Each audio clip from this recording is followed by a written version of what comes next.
Kathmandu airport پر Royal Nepal year lines کے جہاز نے ٹھیک 4 بجے رن وے کی طرف بڑھنا شروع کیا۔ میں کھڑکی کے ساتھ والی سیٹ پر بیٹھا تھا۔ اس وقت میں حقیقتاً ڈرا ہوا تھا۔ خوف کی لہریں میرے جسم کے آر پار ہو رہی تھی۔ میری نظریں ایئرپورٹ بلڈنگ کے ایک کونے سے دوسرے کونے تک لگی ہوئی تھی۔ ہر لمحے یہی خیال گزرتا کہ اب پولیس کی جیپ نمودار ہوگی، پائلٹ جہاز کو ٹیکسی وے پر ہی روک لے گا اور پولیس مجھے گرفتار کر کے لے جائے گی۔ اگرچہ ایسے مرحلے پہلے بھی کئی بار مجھ پر گزر چکے تھے، لیکن 3.5 سال مسلسل زندگی اور موت کا کھیل کھیلتے کھیلتے میں اب ذہنی طور پر ٹوٹ پھوٹ کا شکار ہو چکا تھا۔ اور اب تو بات یہاں آن پہنچی تھی کہ ایک طرف آزادی، اپنا وطن، اپنا گھر اور گھر والے، اور دوسری طرف 3rd ڈگری ٹارچر کے ساتھ اذیت ناک موت، اور ان دونوں کے بیچ محض چند منٹوں کا فرق تھا، محض چند منٹوں کا۔ قسمت نے زندگی کی بازی کھیلتے ہوئے مجھے ہمیشہ 3 اکے دیے، لیکن ہر بار تو 3 اکے نہیں ملتے، اور اب تو یہ آخری دو تھا۔ اگر بازی الٹی پڑی تو کیا ہوگا؟ خوف کی لہر نے مجھے ایک جھٹکا دیا۔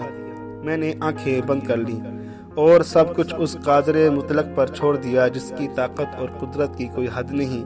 انسان اس کے سوا کر بھی کیا سکتا ہے؟ انسانی جد و جہد کی ایک حد ہوتی ہے، اور اس کے بعد وہ محض مجبور، لاچار اور طلبگار ہوتا ہے رب ذوالجلال والاکرام کی رضا کا۔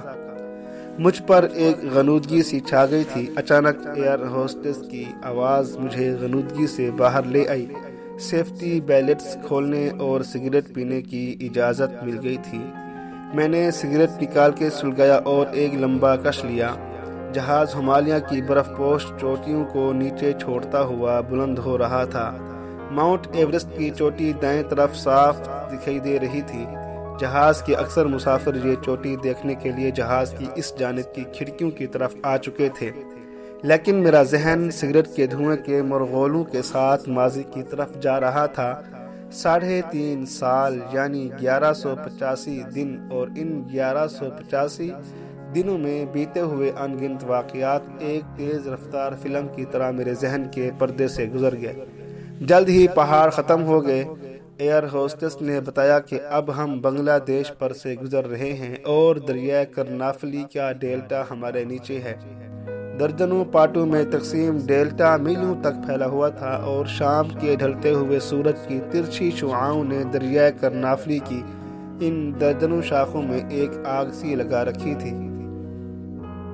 شاید ایسے ہی کسی منظر کے فریب نظر نے شیخ مجیب الرحمن کو مشرقی پاکستان کو علیحدہ کر کے بنگلہ دیش بنانے کے لیے ہمار دیش، تمار دیش اور سنار دیش کہنے پر مجبور کیا تھا، لیکن یہ تو محض عکس تھا، فریب نظر تھا، جسے سچ سمجھ کر دنیا کی سب سے بڑی اسلامی مملکت کو دولخت کر دیا۔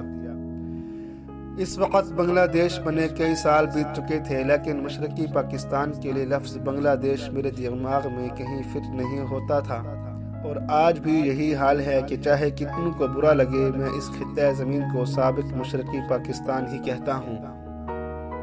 جیسے دوری اور جدائی سے خون کے رشتے نہیں ٹوٹتے، ویسے ہی ان خطہ زمین کو سابق مشرقی پاکستان کہنے سے اپنائیت کا ایک اندیکھا رشتہ محسوس ہوتا ہے۔ اپنا تھا پھر سابق ہو گیا، یہ رشتہ قائم رہا تو سابق پھر اپنا ہو سکتا ہے انشاءاللہ۔ ہمارے جہاز کی منزل بینکاک تھی، اور مجھے بینکاک کے پاکستانی سفارت خانے سے کراچی کے لیے ہوائی ٹکٹ لینا تھا۔ یہ واقعہ اچانک میری ذہن میں آ گیا۔ یہ تو واقعات کے تسلسل کا ایک حصہ ہے جسے میں نے آپ کی آگاہی کے لیے بیان کر دیا۔ میرا سفر کیسے شروع ہوا، میں اسے آپ کے سامنے اگلی لیکن ابھی تک جنہوں نے ہمارا چینل سبسکرائب نہیں کیا وہ جلدی سے سبسکرائب کر لیں، لائک کر دیں، شیئر کر دیں، اور بیل آئیکن ضرور دبا دیں تاکہ میری آنے والی ہر نئی ایپیسوڈ سب سے پہلے آپ کو ملے۔